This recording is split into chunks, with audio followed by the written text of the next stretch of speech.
ब्रह्मसूत्र ब्रह्मसूत्र ग्रंथ में page number 496 और 496 पेज के ऊपर से 10 नंबर की पंक्ति है। इतश्च कारणात् अनन्यत्वं कार्यस्य, मिल गया पंक्ति। चलिए, तो बात यह चल रही है कि द्वितीय अध्याय प्रथम पाद और द्वितीय अध्याय के प्रथम पाद का यह 6 नंबर का अधिकरण है और इस अधिकरण का नाम है आरंभणाधिकरणम। और प्रत्यक्षादि प्रमाणों के द्वारा भी ब्रह्म समन्वय का बाद नहीं होता है, इस बात का निर्णय करने के लिए इस अधिकरण की प्रवृत्ति हुई है। क्योंकि प्रत्यक्षादि प्रमाणों की प्रवृत्ति जगत में हो रही है, किंतु वे प्रत्यक्षादि प्रमाण भेद को सिद्ध नहीं करा सकते, क्योंकि जिस जगत में इन प्रत्यक्षादि प्रमाणों की प्रवृत्ति होती है वह जगत कार्य है और उस जगत का कारण है ब्रह्म।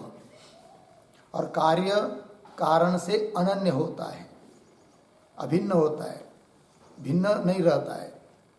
बोलेंगे कैसा? ऐसा कार्य अलग दिखता है, मृतिका घट अलग है, अनन्य कैसा?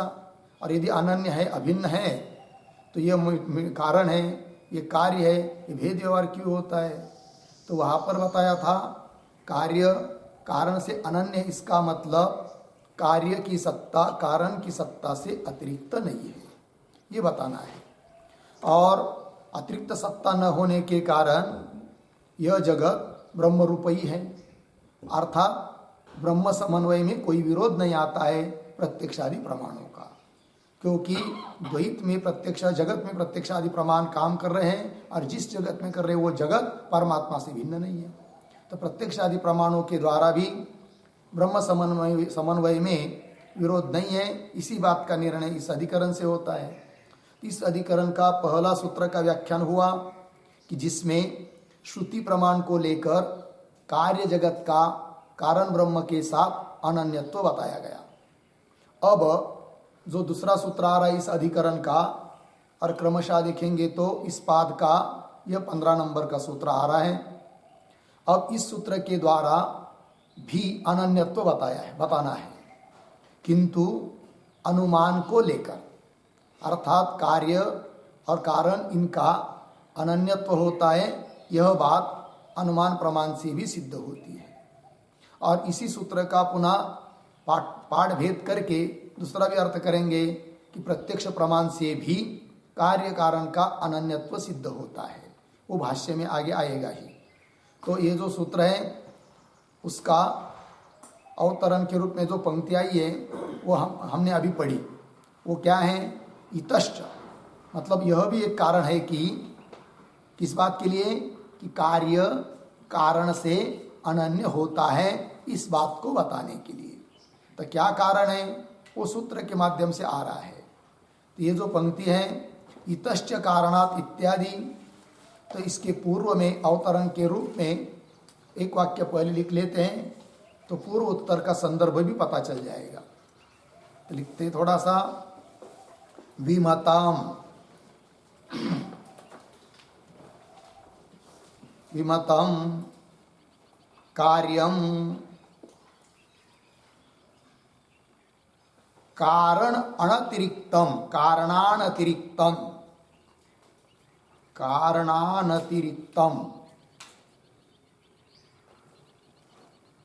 आगे तद्भाव भान नियत भाव भानत्वात्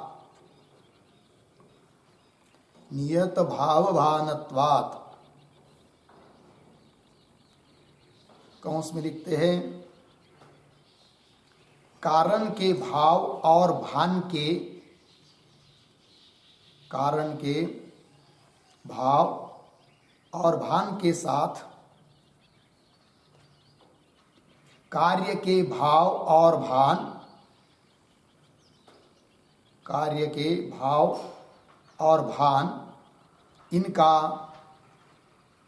नियत संबंध होने से, नियत संबंध होने से, कौंस बान आगे, तत्स्वरूपवत,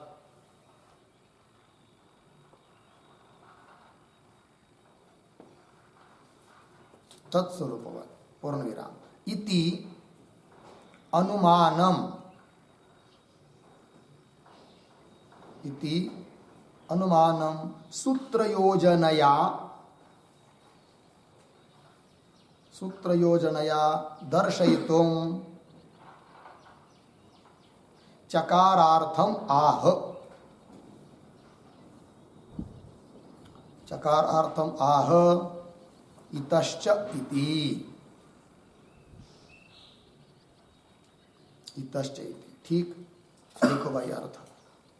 तो अनुमान बता दिया, विमतम कार्यम कारणानतिरिक्तम तद्भावभान नियत भावभानत्वात् तत्स्वरूपवत् पक्ष है विमतम कार्यम, अर्थात विवाद का विषयभूत कार्य।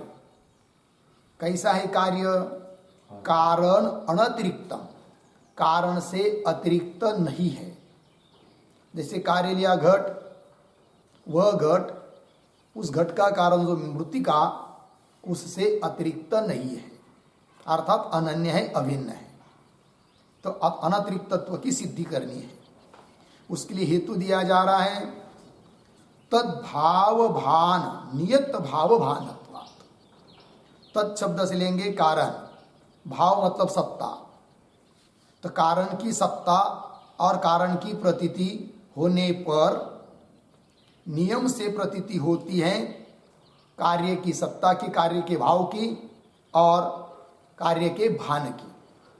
इससे पता चलता है कि यह कार्य कारण से अतिरिक्त नहीं है।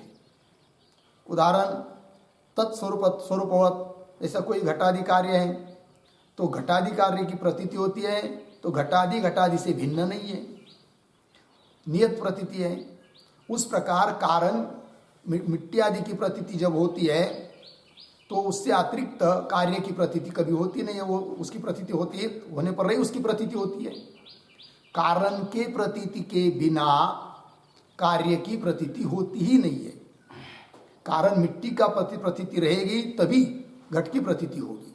तो मिट्टी की प्रतीति भान, सत्ता और भान दोनों चीज रहती हैं, तभी घट के भान और घट के भाव और भान रहता है। इसका मतलब यह होता है कि दोनों में अनन्यता है। तो इस बात को सिद्ध करना है। अब इस अनुमान को ही सूत्र योजना के द्वारा घटाना है। सूत्र में जो चकार आया है, अतः पहले चकार का अर्थ बता रहे इतश्च, और भी क्या पंक्ति भाष्य की, इतश्च कारणात् अनन्यत्वम कार्यस्य। कैसा पढ़ेंगे?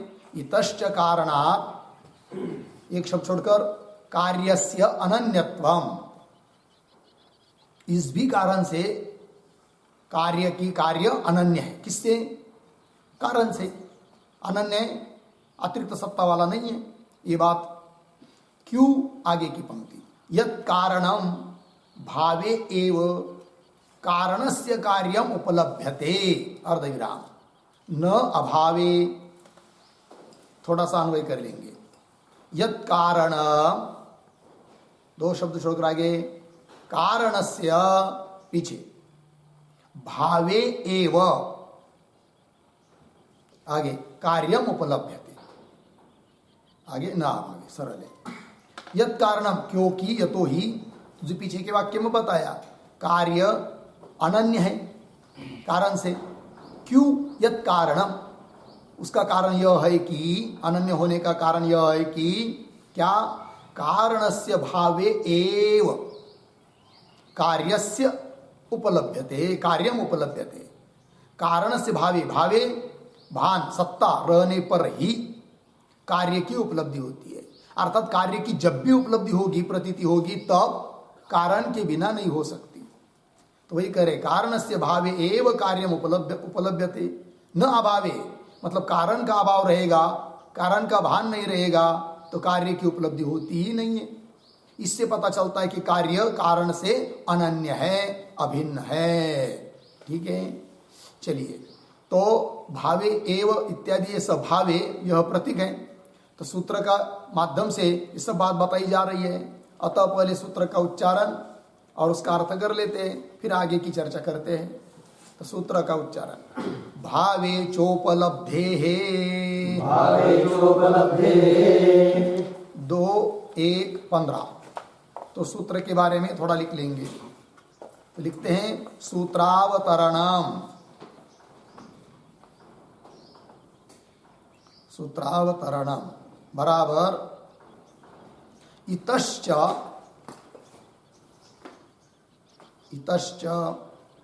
कार्यस्य कारणात्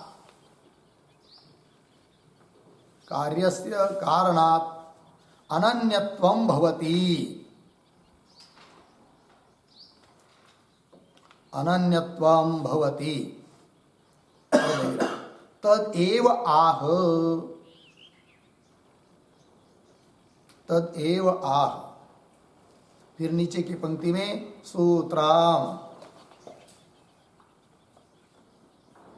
बराबर भावे चोपलब्धे 2:1:15।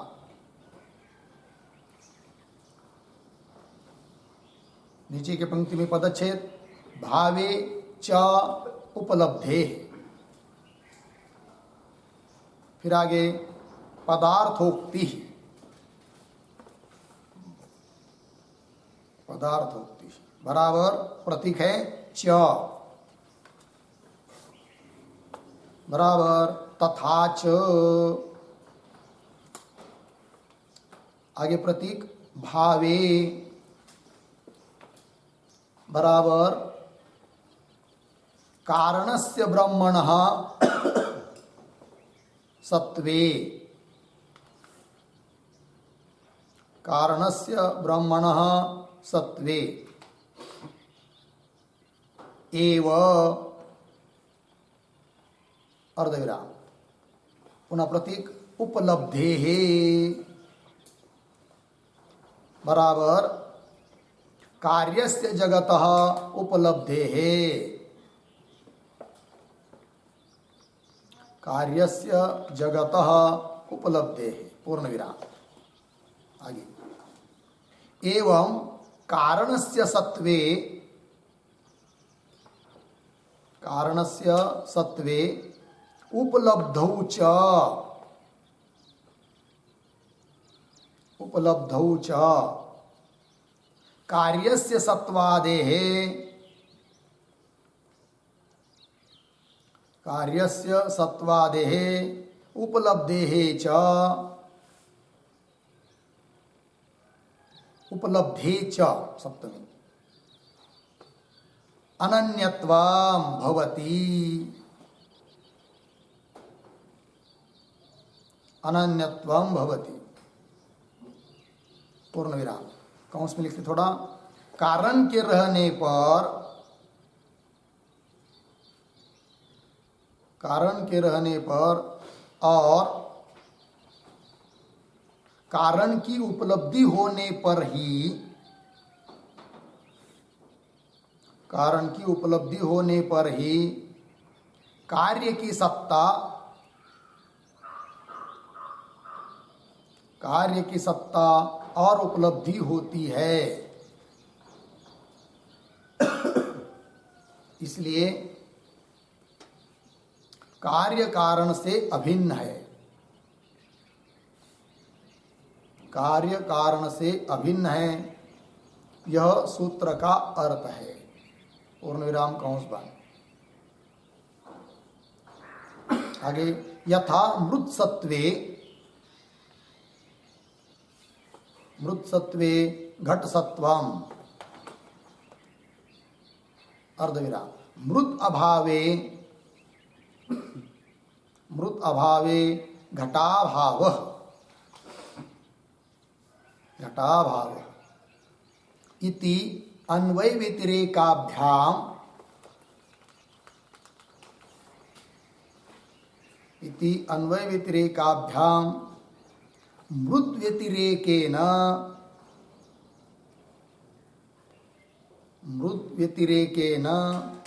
घटो नाम कश्चित् नहि उपलभ्यते।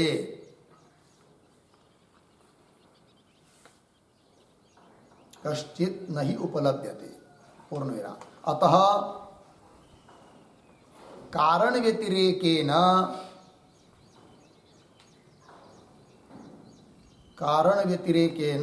कार्यासत्वात् कार्य असत्वात्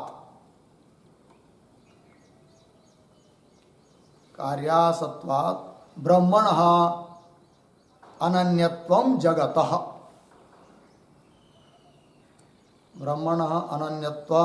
जगतः सिद्धम इत्यर्थः। जगतः सिद्धम इत्यर्थः हो गया। देखो भाई अर्थ तैतश्च कार्यस्य कारणात् अनन्यत्वम्, इस कारण से भी कार्य कारण से अनन्य है। कौन कारण कौन हेतु है? और तो सूत्र के माध्यम से दिया जा रहा है, जबकि पीछे के सूत्र द्वारा श्रुति का आधार लेकर कार्य कारण का अनन्यत्व बताया था। अब अनुमान को लेकर तो देखिए भाई, पदार्थोक्ति में कहा च तथा च भावे प्रतीक है। भावे का अर्थ कर दिया कारणस्य ब्रह्मण सत्वे, कारण ब्रह्म रहने पर विद्यमान है तभी तो उपलब्धि है। कार्यस्य जगत उपलब्धि है, कार्य जगत की उपलब्धि होती है। घट की उपलब्धि हो रही है ना, तो जरूर पहले मिट्टी की उपलब्धि है, तभी घट की उपलब्धि होती है। उस प्रकार एवं कारणस्य सत्वे उपलब्धौ च, कारण का सत्ता और कारण की उपलब्धि प्रतीति, ये दोनों के ऊपर अवलंबन है, आवश्यक है, जरूर है। क्या? कार्यस्य सत्वादेहे उपलब्धे च, कार्य का सत्व और कार्य की उपलब्धि। इससे पता चलता है अनन्यत्वम भवति, कार्य कारण से अनन्य है। उसी को बता दिया आपको, कारण के रहने पर कारण की उपलब्धि होने पर ही कारण है और कारण की उपलब्धि दोनों चीज, तभी कार्य की सत्ता और कार्य की उपलब्धि है ये बात। इसलिए कार्य कारण से अभिन्न है। उदाहरण देकर समझाया जा रहा है, जैसे मृत सत्वे घट सत्वा, मिट्टी है तो घट है, मृत अभावे घटाभाव, मिट्टी का अभाव है तो घट का भी अभाव है। इति ये एक हुआ अन्वय, एक हुआ व्यतिरेक। मृत सत्वे घट सत्वम अन्वय, मृत अभावे घटाभाव व्यतिरेक। इस अन्वय व्यतिरेकाभ्याम, अन्वय व्यतिरेक के द्वारा मृद व्यतिरेकेन, मिट्टी से अतिरिक्त रूप से घटो नाम कश्चित नहीं उपलभ्यते, घट नाम की कोई चीज उपलब्ध होती नहीं है। अतः कारण व्यतिरेकेन कार्य असत्वात्, कारण से भिन्न कार्य की सत्ता न होने से सिद्ध हुआ कि ब्रह्मण अनन्यत्वम जगत, यह जगत ब्रह्म के साथ अनन्य है। जगत ब्रह्म की सत्ता को छोड़कर अतिरिक्त सत्ता वाला जगत नहीं है। इस बात की सिद्धि हुई।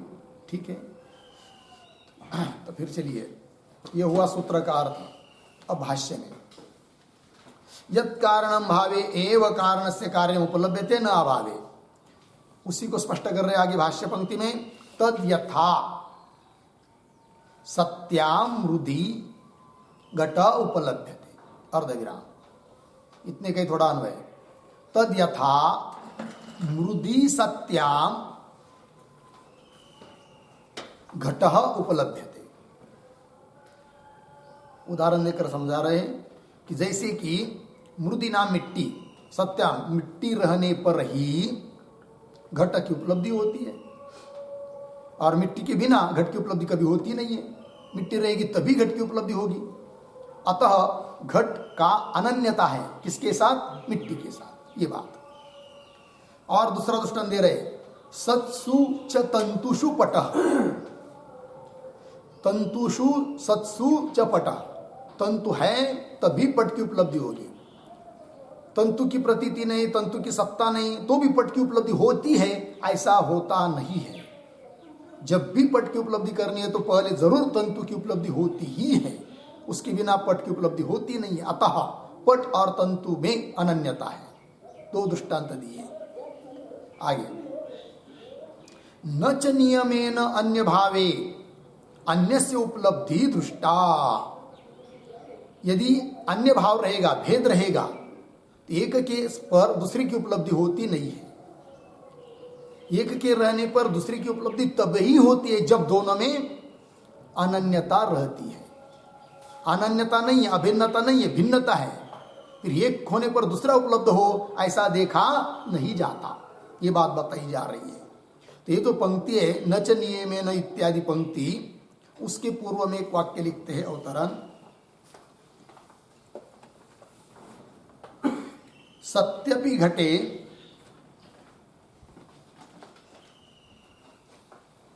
सत्यपि घटे पटोपलब्धि दर्शनात्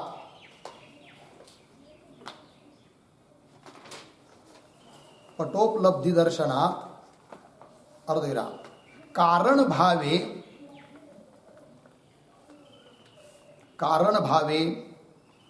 कार्योपलब्धि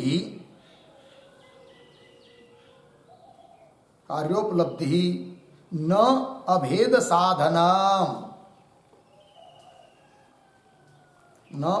साधनम इति आशंक्य आह न च इति।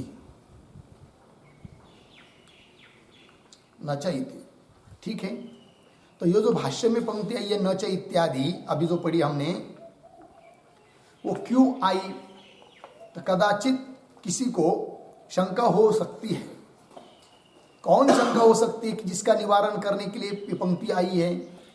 तो बता दिया आपको कि सत्यपि पट घटे पटोपलब्ध दर्शनात्। कोई पूर्व पक्षी कहेगा, ओ भाई, बहुत बार हमने ऐसा देखा है कि जहां अनन्यता नहीं है, अपितु अन्यता ही है, भिन्नता ही है, तो भी एक रहने पर दूसरे की उपलब्धि होती है। अतः एक रहने पर दूसरे की उपलब्धि अनन्यता होने पर ही होती है, यह तुम्हारा नियम बराबर नहीं। ऐसी शंका कर रहा है कोई। क्या कहता है वो कि घटे पटोपलब्धि दर्शनात्। योगा योग कभी कभी हो जाता है, घट सामने है और उसी के पास में पड़ा हुआ है कौन? पट। तो घट की उपलब्धि हुई, उसके आधार पर पट की उपलब्धि हुई। घट में रखा है पट, ढक के रखा था, तब घट की उपलब्धि हुई पहले, फिर उसमें हुई क्या? पट की उपलब्धि। तो या घट की उपलब्धि होने पर पट की उपलब्धि तो हो रही है और अनन्यता उसमें है ही नहीं है। तो कैसा तुमने नियम किया? क्या कि एक की उपलब्धि होने पर दूसरे की उपलब्धि तभी होती है जब दोनों में अनन्यता रहती है, या अनन्यता के बिना भी एक की उपलब्धि होने पर दूसरे की उपलब्धि तो हो रही है। ऐसी कोई शंका कर रहा है। कैसे? घटे सत्यपि घटे, घटे सत्यपि, घट रहने पर पटोपलब्धि, योगा योग पटोपलब्धि हो गई दैववश। तो कारण भावे कार्योपलब्धि न अभेद साधनम। अतः कारण रहने पर कार्य की उपलब्धि जो होती है वह उपलब्धि अभेद का साधन नहीं है, अनन्यता को सिद्ध नहीं कर सकती है। ऐसी कोई यदि शंका करता है तो उस शंका का निवारण करने के लिए भाष्य में पंक्ति आई। क्या कह रहे हैं? न च नियमेन अन्य भावे अन्यस्य उपलब्धि दृष्टा। वाक्य के आरंभ में जो न है उसका अन्वय दृष्टा के साथ। तो पंक्ति क्या होगी? च नियमेन अन्य भावे अन्यस्य उपलब्धि न दृष्टा। कभी कदाचित योगा योग अन्य भाव रहने पर भी घटपट अन्य है, भिन्न भिन्न है, तो भी घट की उपलब्धि होने से पट की उपलब्धि हुई। किंतु इस प्रकार की उपलब्धि नियमतः नहीं होती है। जरूर थोड़ी है कि जहां जहां घट का दर्शन होगा वहां जरूर पट का दर्शन होगा ही। कभी का एक जगह योगा योग हो गया, किंतु ऐसी जरूरी नहीं है। और हम कहते नियत प्रतीति की बात कर रहे हैं, और यहां पर नियतता है, नियमाने नियम से है। क्या? कारण की उपलब्धि है तभी कार्य की उपलब्धि होती है। कार्य की उपलब्धि कारण की उपलब्धि के बिना होती ही नहीं है। ये नियम है, नियमता है। अतः वो अनन्यता को सिद्ध करती है। ये बात नियमेन अन्य भावे, अन्य घट की उपलब्धि होने पर अन्य से पटस्य उपलब्धि हो सकती कभी का, नियमेन न दृष्टा, नियम से होती नहीं है। उदाहरण देकर समझा रही इस बात को। नहीं अश्वः गोहो अन्यः सन् गो भावे एव उपलभ्यते। मिल गया पंक्ति? देखो भाई, तो अन्य रहने पर अन्य की उपलब्धि नियमता नहीं होती है, इस बात को दृष्टांत देकर समझा रहे हैं कि दो अन्य अन्य भिन्न भिन्न पदार्थ है और एक की उपलब्धि होने पर दूसरी की उपलब्धि नियमता नहीं है। कि हमको चाहिए उपलब्धि कैसी? नियम से, और यह नियम से नहीं होती है, वो दे रहे। नहीं अश्व गोहो अन्य, अश्व नाम घोड़ा, गोहो अन्य गाय से भिन्न होता हुआ गो भावे एव उपलभ्यते न उपलभ्यते, गो भावे एव न उपलभ्यते, न का अन्वय उपलभ्यते के साथ। तो क्या घोड़ा गाय से भिन्न है और भिन्न होने के कारण उनमें नियतता उपलब्धि नहीं है। ऐसा होता है क्या? गाय की प्रतीति होने पर ही घोड़े की प्रतीति होती है।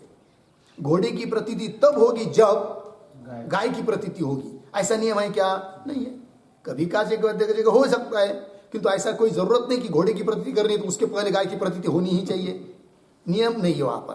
क्यों नियम नहीं है? कि दोनों अन्य है, भिन्न भिन्न है कि नहीं? और जहां पर नियतता प्रतीति है वहां पर अनन्यता है। अतः अनन्यता सिद्ध करने के लिए जो नियम से प्रतीति बताई है उसमें कोई व्यभिचार बाद नहीं है। लग गया पंक्ति? ये बात। गो भावे एव न उपलभ्यते, होगा इतना। इस पर एक वाक्य लिखते टिप्पणी। गवाश्वयोः इव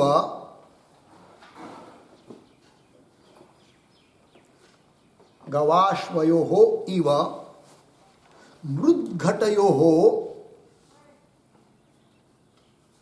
मृद्घटयोः अन्यत्वे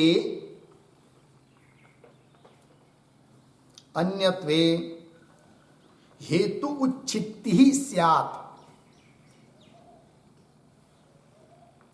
हेतु उच्छित्तिः स्यात् अर्धविराम। किंतु मृद्घटयोः हेतुः अस्ति।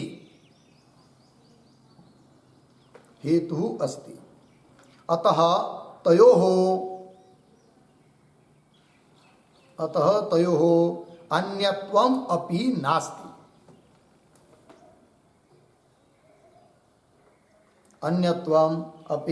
नास्ति। अर्धविराम। किंतु अनन्यत्वं भवति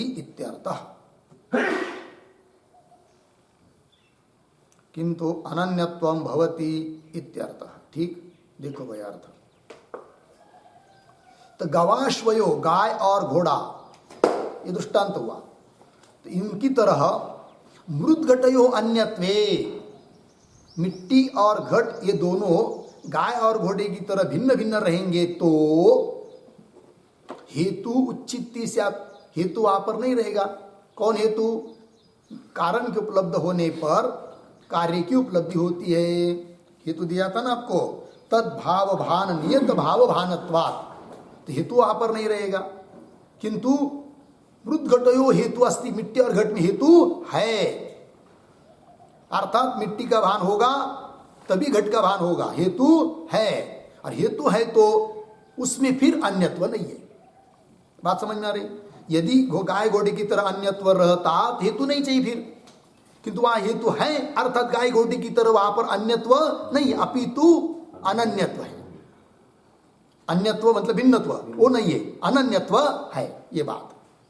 तयोः अन्यत्वम् अपि नास्ति किंतु अनन्यत्वं भवति इत्यर्थः। लग गया? चलिए आगे चलते हैं। न च कुलाल भावे एव घटः उपलभ्यते, सत्यपि नित्य नैमित्तिक भावे अन्यत्वात्। ठीक है, तो अंतिम के जो दो तीन शब्द नित्य नैमित्तिक भावे, उसके पीछे सत्यपि अन्यत्वात्, पीछे दो तीन शब्दों का अन्वय, बाकी सरल है। ये जो पंक्ति है न च इत्यादि, उसके पूर्व में एक वाक्य लिखते हैं उत्तरण।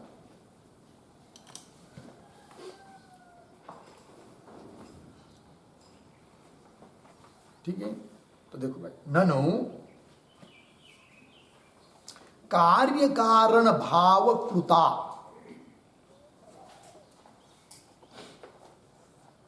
कार्य कारण भाव कृता नियमेन उपलब्धि,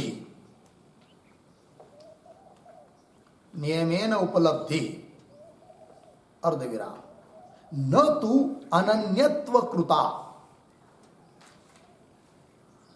न तो अनन्यत्व कृता इति आशंक्य आह, इति आशंक्य आह न च इति।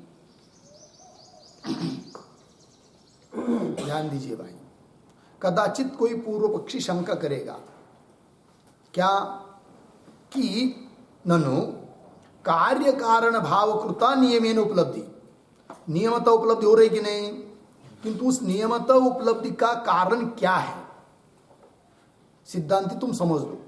पूर्व पक्षी बोल रहा है, पूर्व पक्षी कहता है हे सिद्धांती, जो उन दोनों में नियमता उपलब्धि हो रही है उसका कारण कार्य कारण भाव है, मतलब कार्य कारण भाव होने के कारण उनमें नियमता उपलब्धि हो रही है, न कि अनन्यता होने के कारण।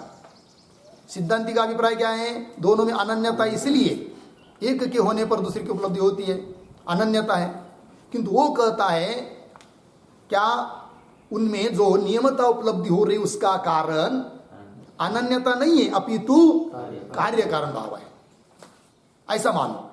तब उसको उत्तर दे रहे, अरे भाई उस नियमता उपलब्धि का कारण यदि अनन्यत्व को न मानकर कार्य कारण भाव को मानेंगे तो जहां जहां कार्य कारण भाव है वहां पर फिर नियमता उपलब्धि होना चाहिए, किंतु हम भी दिखाते क्या कार्य कारण भाव है किंतु नियम से उपलब्धि नहीं है। जैसे उदाहरण कुलाल और घट, तो घट कार्य है और कारण कुलाल है कि नहीं, किंतु कुलाल की उपलब्धि होने पर ही घट की उपलब्धि होती है, ऐसा होता है क्या? जब भी हमको घट की उपलब्धि करनी है तब उसके पहले कुलाल की उपलब्धि होनी चाहिए, ऐसा कुछ नहीं है। अतः नियमता उपलब्धि का कारण कार्य कारण भाव नहीं है अपितु अनन्यता ही है। बात समझ में आई? वही दे रहे हैं जो न तो अनन्यता अनन्यत्व कृता इति आशंका है, उसका उत्तर दे रहे न च कुलाल भावे एव घट उपलभ्यते, न कान्वय उपलभ्यते के साथ क्या च कुलाल भावे एव घट न उपलभ्यते, कुलाल का भाव, कुलाल की सत्ता रहने पर, कुलाल की प्रतीति रहने पर ही घट की उपलब्धि होती है, ऐसा कोई नियम नहीं है। भले उसमें है क्या कार्य कारण भाव, वही कह रहे निमित्त नैमित्तिक भावे सत्यपि है कि निमित्त कारण नैमित्तिक कार्य, तो निमित्त नैमित्तिक भाव उन दोनों में होने पर भी एक के रहने पर दूसरे की उपलब्धि नहीं हो रही है। क्यों? दोनों में क्या है? अन्यत्वाद हेतु दिया, अन्यता है, भिन्नता है। यदि दोनों में अनन्यता रहती तो वहां पर भी एक के रहने पर दूसरे की उपलब्धि होती, किंतु एक के रहने पर दूसरे की उपलब्धि नहीं हो रही है, इसका मतलब वहां नहीं है क्या? अनन्यत्व नहीं है। अतः एक के रहने पर दूसरे की उपलब्धि होने के लिए कारण कार्य कारण भाव नहीं अपितु अनन्यत्व ही है, अर्थात कार्य कारण के साथ अनन्य है, इस बात की सिद्धि हो जाती है हेतु से। लग गए पंक्ति? आइए आगे। अब आगे पुनः भाष्य में ननु अन्यस्य भावे अन्यस्य उपलब्धि नियता दृश्यते, अब वो भी पूर्व पक्ष कोई कम नहीं है, तो यहां पर ननु से पूर्व पक्ष चालू हुआ, उसके ऊपर लिखे ननु इत्यादि के ऊपर आक्षेप, आक्षेप ग्रंथ।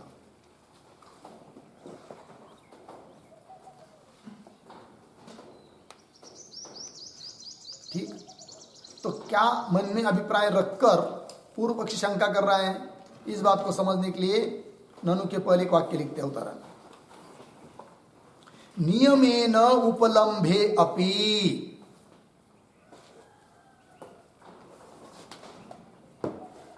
नियमेन उपलम्भे अपि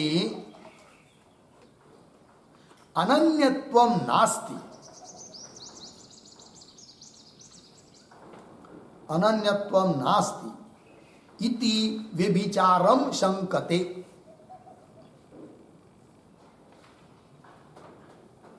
इति विविचारम शंकते ननु इति।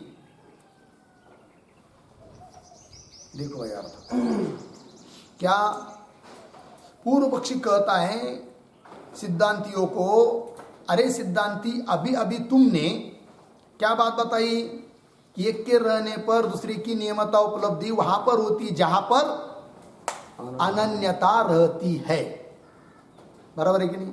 अर्थात उस उपलब्धि के लिए, नियमता उपलब्धि के लिए कार्य कर्म कारण नहीं, अभी तो क्या बताया आपने? अनन्यता। किंतु हम आपको ऐसा उदाहरण दिखा देते हैं, पूर्व पक्षी बोल रहा है कि जहां पर अनन्यता है नहीं किंतु एक के रहने पर दूसरे की उपलब्धि हो रही है। अतः एक के रहने पर दूसरे की उपलब्धि तब ही होती है जब अनन्यता रहती है। ये तुम्हारा सिद्धांतियों का कहना ठीक नहीं है। कौन कह रहा है?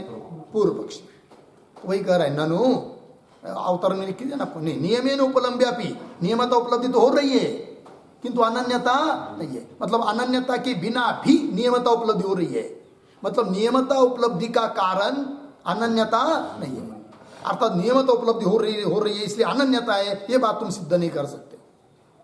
यदि नियमता उपलब्धि अनन्यता के बिना होती ही नहीं तब हम तुम्हारी बात मानते। कौन कह रहा है? पूर्व पक्षी। पूर्व पक्षी का विवरण समझ आया? वो उदाहरण दे रहा है अब, है कि नहीं, उस बात के लिए कि अनन्यता तो है नहीं और नियमता उपलब्धि हो रही है। उदाहरण दे रहा है वो, ननु अन्यस्य भावे अपि, मतलब एक की सत्ता रहने पर भी अन्यस्य उपलब्धि नियता दृश्यते, अन्य दूसरी की उपलब्धि नियमतः देखी जाती है जबकि उसमें अनन्यता नहीं है। बोलेंगे उदाहरण तो दे रहे, यथा अग्निभावे धूमस्य इति, ये उदाहरण दिया उसने। अग्निभावे धूमस्य, अग्नि और धूम ये दो चीज है। अब अग्नि और धूम में अनन्यता है क्या, अभिन्नता है क्या? नहीं, अग्नि अलग चीज है, धूम अलग चीज है। भले अग्नि और धूम में धूम के लिए प्रतिनिमित्त कारण होगा कौन? अग्नि, किंतु उसमें अनन्यता नहीं, अभिन्नता नहीं है। किंतु अनन्यता न होने पर भी उसमें वहां पर एक के उपलब्ध होने पर ही दूसरा उपलब्ध होता है। जब भी धूम दिखाई दे रहा है ना, तो धूम की उपलब्धि तभी होगी जब अग्नि रहेगा, अग्नि की सत्ता रहेगी, है कि नहीं? तो अग्नि की सत्ता है तभी धूम की सत्ता है, धूम की प्रतीति है। अर्थात यहां पर अनन्यता न रहने पर भी एक के उपलब्ध होने से नियमतः दूसरे की उपलब्धि हो गई। अतः ही सिद्धांति तुम एक के उपलब्ध होने से दूसरे की उपलब्धि होती है, इसके आधार पर अनन्यता को सिद्ध नहीं कर सकते। कौन बोल रहा है? पूर्व पक्षी। यथा अग्निभावे धूमस्य इति हो गया, यहां तक पूर्व पक्षी हुआ। अभी आगे करें, न इति उच्यते। तो न इति उच्यते इसके ऊपर लिखिए समाधानम।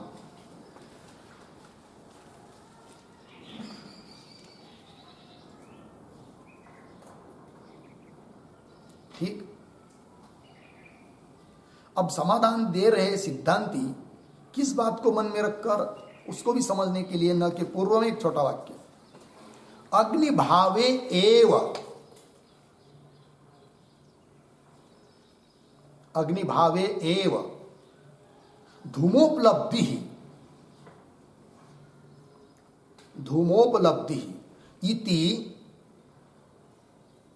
नियमात्मक हेतु, नियमात्मक हेतु तत्र नास्ति इति आह, तत्र नास्ति इति आह न इति। देखो भाई, अब सिद्धांती उसको उत्तर दे रहे। उसने क्या कहा था कि अग्नि रहने पर ही धूम की उपलब्धि नियमता होती है, किंतु उसी का उदाहरण लेकर सिद्धांती कहेंगे कि अग्नि की होने पर भी, अग्नि रहने पर ही धूम की उपलब्धि होती है, ऐसा कोई नियम नहीं है नियमता। इसका मतलब अग्नि न रहने पर भी धूम की उपलब्धि होती है। अतः ये तुम्हारा नियम कहाँ रहा फिर? कौन सा? कि अग्नि की सत्ता रहने पर, अग्नि की प्रतीति रहने पर ही धूम की प्रतीति, धूम की सत्ता होती है, ये तुम्हारा कोई नियम नहीं है। फिर उदाहरण बताओ फिर, तो हमको तो ऐसा कहीं दिखाई नहीं दे रहा है। पूर्व पक्षी बोलेगा, पूर्व पक्षी कहेगा हमको जब भी धूम की उपलब्धि हो रही तो जरूर वो अग्नि की रहती है, नियता प्रतीति एक के रहने पर दूसरे की। और तुम बोल रहे नहीं, कैसे? तो उदाहरण देकर समझा रहे सिद्धांती। न इति उच्यते, मिला पंक्ति कैसे? उद्वापिते अपि अग्नौ गोपाल घुटिकादिधारितस्य धूमस्य दृश्यमानत्वात्, है कि नहीं? पूर्व पक्षी का खंडन कर दिया। कह रहे हैं उद्वापिते अपि अग्नौ, उद्वापित मतलब बुझा दिया अग्नि को, ठीक? और अग्नि को बुझा दिया, अब वहां पर अग्नि की सत्ता है क्या? नहीं है, किंतु धूम है। समझ लीजिए किसी कोई बड़ा वाड़ा है, गोपाल घुटिका, गोपाल गाय का पालन करने वाला, उसकी घुटिका कुटिया वगैरह झोपड़ी या वाड़ा ऐसा लीजिए। और बड़े बड़े वाड़े रहते थे मकान पूर्व के समय में, और अग्नि जलती थी, रसोई बनती थी लकड़ी के अग्नि से, और बहुत घर में धुआं जम जाता था, जल्दी निकलता भी नहीं है कि नहीं? रसोई पूरी हो गई और अग्नि को बुझा दिया तो एक एक घंटा तक अग्नि वहां पर रुकी रहती है, निकलती नहीं जल्दी, तो उसको कहेंगे गोपाल घुटिकादि धारितस्य धूमस्य, है कि नहीं? गोपालक के झोपड़ी में रुका हुआ जो धूम, तो वहां पर धूम की कोई आदमी आ गया, रसोई पूरी हो चुकी थी, अग्नि बुझा दिया था, और कोई बाहर से आ गया, अब उसको धूल दिखाई दिया, धूम दिखाई दिया। अब नियम क्या है पूर्व पक्ष के अनुसार कि धूम की जब भी प्रतीति होगी तो अग्नि की प्रतीति के बिना नहीं, अग्नि की सत्ता के बिना नहीं, किंतु यहां पर तो अग्नि की सत्ता है ही नहीं और धूम की प्रतीति है, अतः नियमता प्रतीति कहाँ रह गई? और हम तो कहते हैं कि जहां नियमता प्रतीति है वहां पर अनन्यत्व है। यदि यहां पर भी नियमता प्रतीति होती अग्नि धूम में तब हम उसको अनन्य मानते, किंतु नियमता प्रतीति नहीं है। अतः हे पूर्व पक्षी, तुम ये बात नहीं बोल सकते क्या कि अनन्यता न रहने पर भी नियमता प्रतीति है, क्योंकि नियमता प्रतीति वहां पर है ही नहीं है। बात समझ में आई? चलिए फिर, उद्वापिते अपि अग्नौ गोपाल घुटिकादिधारितस्य धूमस्य दृश्यमानत्वात्। लग गया इतना? अब इस पर भी पूर्व पक्ष थोड़ा रुकता थोड़ी है, कदाचित वो बोलेगा अथ धूमं कयाचित अवस्थया विशिष्यात् ईदृशः धूमः न असत्य अग्नौ भवति इति। ठीक है ना? तो देखो भाई क्या है, अथ धूमम इत्यादि जो पंक्ति है उसके पहले में थोड़ा सा एक लिखे हुआ एक वाक्य, अविच्छिन्न मूल दीर्घ रेखा, अविच्छिन्न मूल दीर्घ रेखा अवस्थ धूमे, दीर्घ रेखा अवस्थ धूमे नियमः अस्ति, नियमः अस्ति इति व्यभिचारः, इति व्यभिचारः इति आशंकते अथ इति।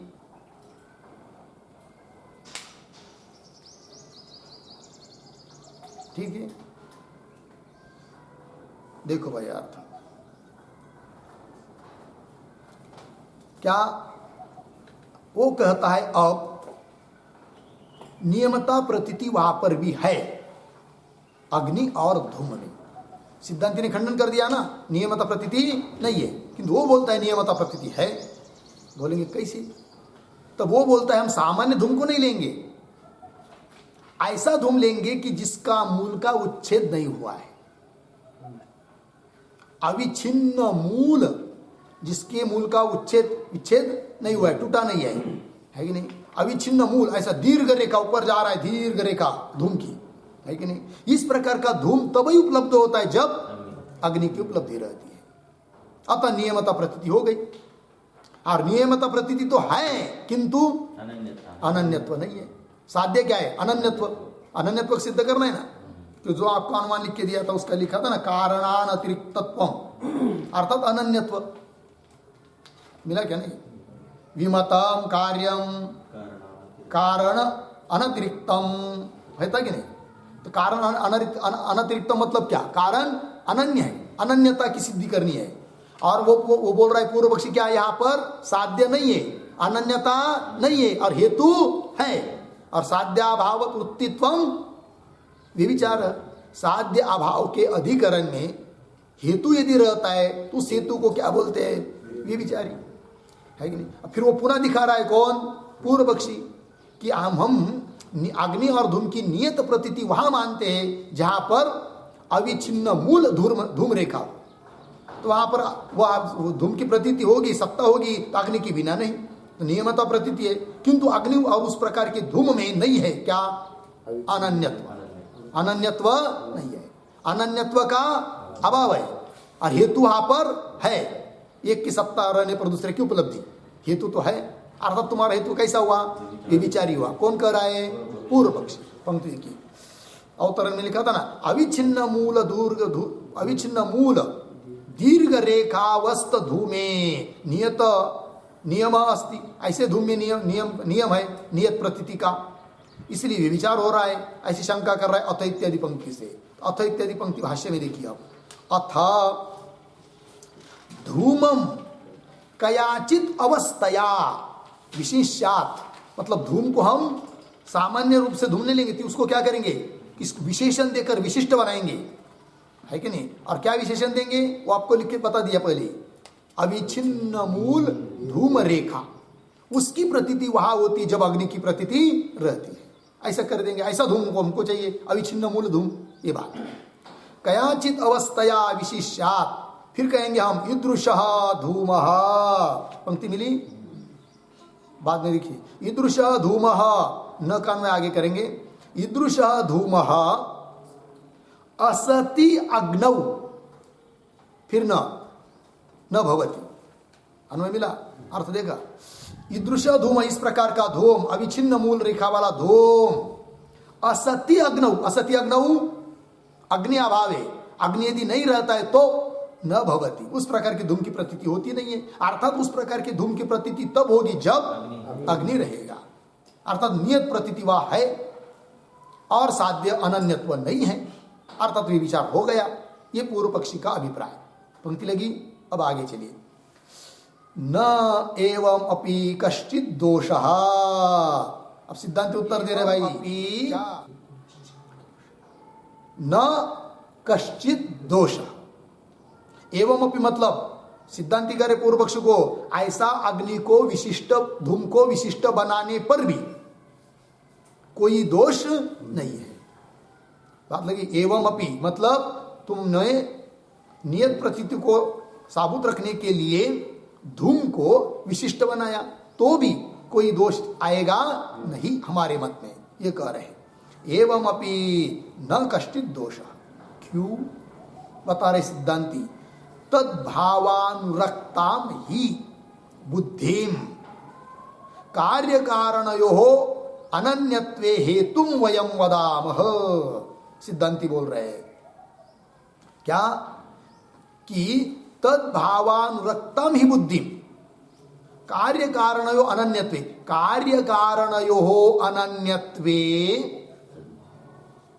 तद्भावानुरक्ताम ही बुद्धिम वयम हेतुम वदामः। पंक्ति लगी, देखो भाई, कार्य कारणयोः अनन्यत्वे, कार्य और कारण का अनन्यत्व सिद्ध करने के लिए क्या हम क्या कहेंगे, तद्भावानुरक्ताम ही बुद्धिम वयम हेतुम वदामः। हम लोग हेतु बोल रहे, कारण दे रहे, किसके लिए कारण, कार्य और कारण का अनन्यत्व सिद्ध करने में हेतु हम बता रहे। अब तद्भावानुरक्ताम बुद्धि, मतलब अभी तक हेतु क्या बताया था, केवल तद्भाव भान नियत, भाव भान ऐसा बताया था कि नहीं, तद्भाव भान नियत भाव भानत्वात्, इतना ही बताया था, है कि नहीं। कारण का भाव और भान, सत्ता और प्रतीति रहने पर ही कार्य की सत्ता और प्रतीति होती है, ये बात बताई थी। किंतु उसको हमें और एक जोड़ देंगे, क्या, तद्भावानुरक्ताम ही बुद्धि, मिल गया, उस भाव से अनुरक्त, युक्त, मिश्रित ऐसी बुद्धि चाहिए। तद्भाव, तद्भाव मतलब क्या, तो उसको अर्थ लिखा देंगे हम लोग, पहले अर्थ सामान्य रूप से देख लीजिए। तो क्या, उपादान उपादेय भाव से अनुरक्त बुद्धि होते हुए तद्भाव भान नियत भाव भानत्वात्, ऐसे ही तो बनाएंगे। मतलब वहां पर उपादान उपादेय भाव है, ये भी पता होना चाहिए। फिर एक के होने पर दूसरे के ऊपर प्रतीति होनी चाहिए, एक की सत्ता रहने पर दूसरे की सत्ता, ऐसा जहां रहता है वहां अनन्यता रहती है। अब कोई दिक्कत नहीं है, ठीक है ना। बोलेंगे ये कैसे फिर, अब यहां पर वही करे आ गया अंतिम का आगे का वाक्य भाष्य में क्या करे, न च असौ अग्निधूमयो विद्यते, च असौ अग्निधूमयो न विद्यते। इस प्रकार की बुद्धि अग्नि और धूम की में नहीं है। किस प्रकार की, उपादान उपादेय भाव रूप, अग्नि उपादान कारण और उपादेय कार्य, इस प्रकार की बुद्धि अग्नि धूम में नहीं है। क्योंकि धूम के प्रति अग्नि निमित्त कर्म हो सकता है, उपादान कारण नहीं है। तात्पर्य क्या निकला कि जहां पर उपादान उपादेय भाव बुद्धि रहेगी और तद्भाव भान रहने पर नियमता तद्भाव भान हो रहा हो, तो वहां पर होता है क्या, अनन्यता। ये बात कहेंगे। और ये विचार कहाँ आ रहा था, अग्निधूम में, वहां पर नहीं आएगा वो विचार, क्योंकि अग्निधूम में इस प्रकार की बुद्धि है ही नहीं है। वह करे न च असौ, क्या कहा गया, न च असौ अग्निधूमयो विद्यते। लग गया इतना, देखो भाई। तो ये जो यहाँ पर एक महत्व का शब्द आया है, तद्भावानुरक्ताम ही बुद्धि, उस पर एक टिप्पणी लिखेंगे हम लोग, तब बात होगी। तो लिखते हैं, वयम कार्य कारणयोः अनन्यत्वे, कार्य कारणयोः अनन्यत्वे केवलम, केवलम उद्धरण चिन्ह में, तद्भाव भान नियत भाव भानत्वम, तद्भाव भान नियत भाव भानत्वम, उद्धरण चिन्ह बंद, एव हेतुम न वदामः, हेतुम न वदामः, पूर्ण विराम। किंतु, किंतु उद्धरण चिन्ह में, तद्भावानुरक्ताम बुद्धिम, तद्भावानुरक्ताम बुद्धिम, उद्धरण चिन्ह बंद, इति अपि योजयामः, इति अपि योजयामः, पूर्ण विराम। तेन, तेन अग्निधूमयोः न व्यभिचारः, अग्निधूमयोः न व्यभिचारः, पूर्ण विराम। हेतोः स्वरूपं तु, हेतोः स्वरूपं तु, उद्धरण चिन्ह में, तद्भाव भान नियत भाव भानत्वे सति, तद्भाव भान नियत भाव भानत्वे सति, सति तद्भावानुरक्तत्वम, तद्भावानुरक्तत्वम, उद्धरण चिन्ह बंद, इति, पूर्ण विराम। आगे, तद्भावानुरक्तत्वम, तद्भावानुरक्तत्वम, कौंस में लिखिए, तद्भावानुरक्ताम बुद्धिम, तद्भावानुरक्ताम बुद्धिम, कौंस बंद, आगे बराबर का चिन्ह, फिर आगे प्रतीक तद, तद बराबर तयोः कार्य कारणयोः,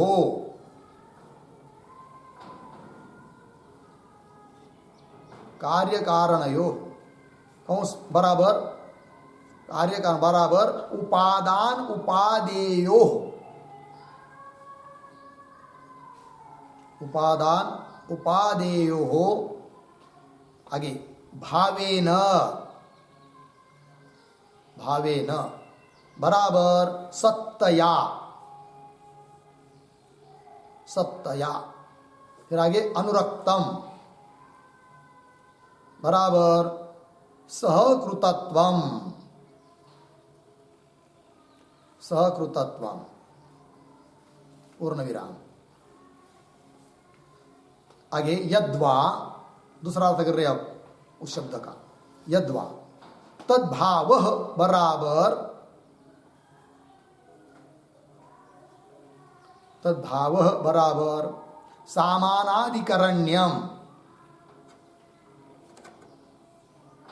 सामानाधिकरण्यम अर्धविराम तद विषयक बुद्धिग्राह्यत्वम,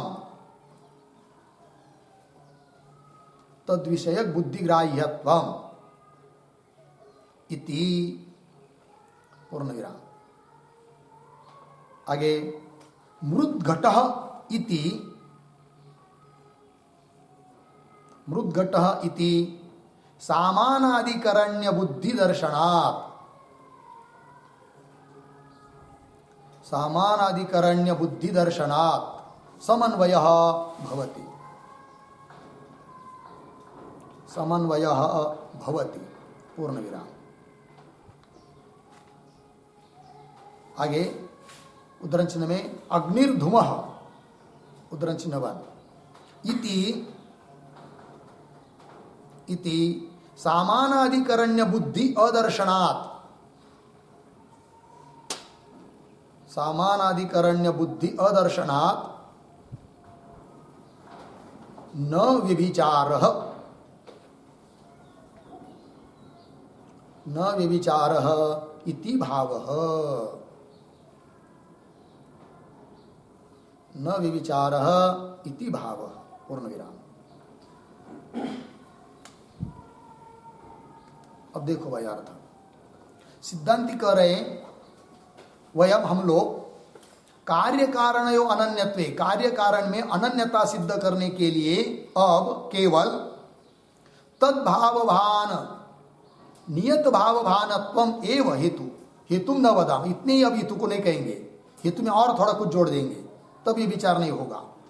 फिर क्या जोड़ेंगे, किंतु तद्भावानुरक्ताम बुद्धिम इत्यपि योजयाम, इसको भी जोड़ देंगे।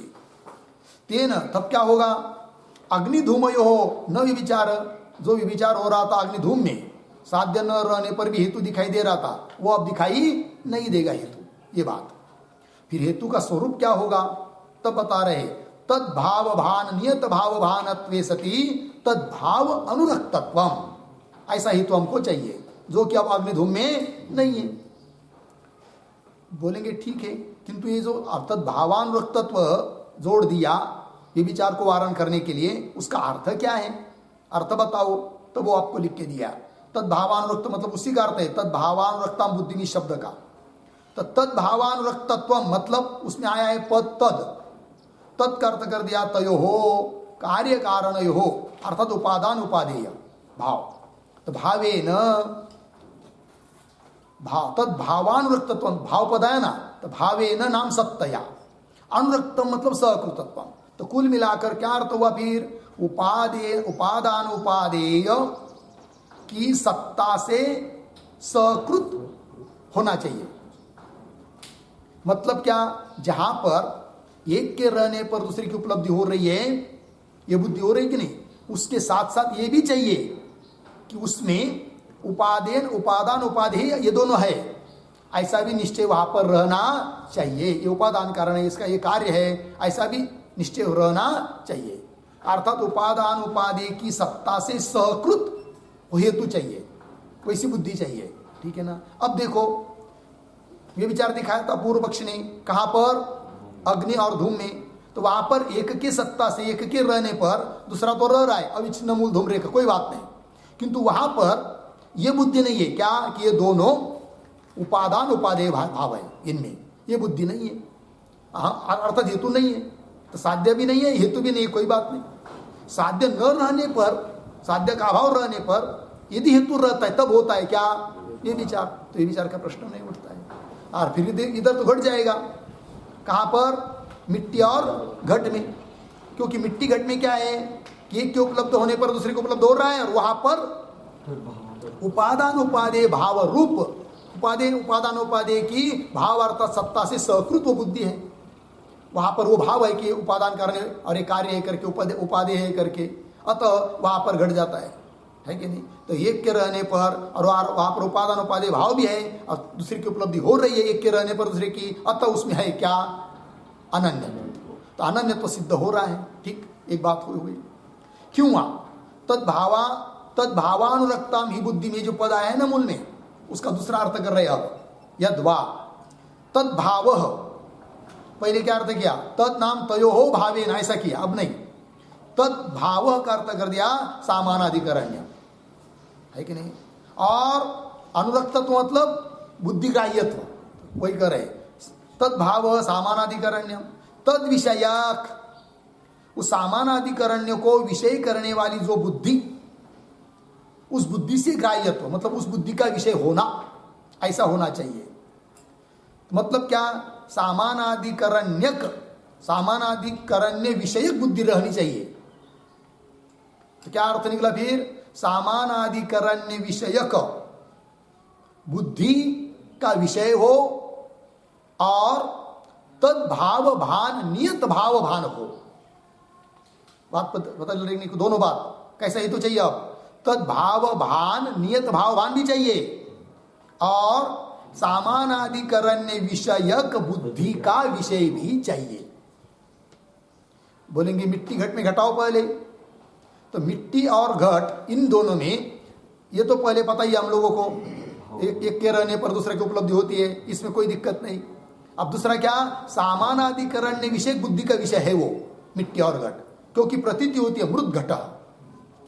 मृत घट मतलब मिट्टी ही घट है, तो सामानाधिकरण्य की प्रतीति हो रही है। तो सामानाधिकरण्य विषय, सामानाधिकरण क्या, तद विषयक, सामानाधिकरण्य विषयक बुद्धि का वो क्या है, विषय है। कौन, मिट्टी और घट, वही लिखा, तद विषयक बुद्धि ग्राह्यत्व, ये भी है। अथवा अनन्यता भी है वो बात। मृत घट इति सामानाधिकरण्य बुद्धि दर्शनात्, मिट्टी घट ऐसा सामानाधिकरण्य बुद्धि वहां पर देखने को मिल रही है, इसलिए समन्वय हो जाता है। फिर अग्निधूम में भी विचार हो रहा था, वो नहीं होगा अब, क्योंकि जैसे मृत घट इस प्रकार से सामानाधिकरण्य की प्रतीति होती है, उस प्रकार अग्निर्धूम इस प्रकार से सामानाधिकरण्य की प्रतीति होती है। क्या, अग्निर्धूम, अग्नि ही धूम है, ऐसी प्रतीति होती नहीं है। अतः अग्निधूम के बारे में एक कर रहने पर दूसरी की प्रतीति उपलब्धि हो रही है, तो भी सामानाधिकरण्य रूप बुद्धि वहां पर नहीं है, अर्थात हेतु वहां पर नहीं है, अतः अनन्यता नहीं है। यदि हेतु रहता तब अनन्यता रहती, हेतु ही नहीं है, अतः अनन्यता नहीं है, तो अनन्यता की सिद्धि नहीं होगी। अनन्यता है भी नहीं है वहां पर अग्नि और धूम में, अर्थात भी विचार नहीं है ये बात। यद्वा, हाँ, तद्भाव सामानाधिकरण्यम तद विषयक बुद्धि ग्राह्यत्व, ग्राह्यत्व मतलब विषयत्व इति मृत घट इति सामानाधिकरण्य बुद्धि दर्शनात् समन्वय भवति, यहाँ पर समन्वय हो जाता है। और अग्निर्धूम यहाँ पर सामानाधिकरण्य बुद्धि अदर्शनात्, सामानाधिकरण्य बुद्धि वहां पर न होने के कारण न व्यभिचार, व्यभिचार वहां पर नहीं है इति भाव। और सिद्धांत में सामानाधिकरण्य बुद्धि भी है। क्या, ब्रह्म एव इदम सर्वम, ये सब कुछ क्या है, ब्रह्म, श्रुति बता रही है। तो ब्रह्म और इदम सर्वम सामानाधिकरण्य है, और जगत की प्रतीति अधिष्ठान की सत्ता से ही होती है, अतः तत् भाव भान नियत भाव भान भी है, सामानाधिकरण्य विषय बुद्धि भी है, अतः वह अनन्यता है।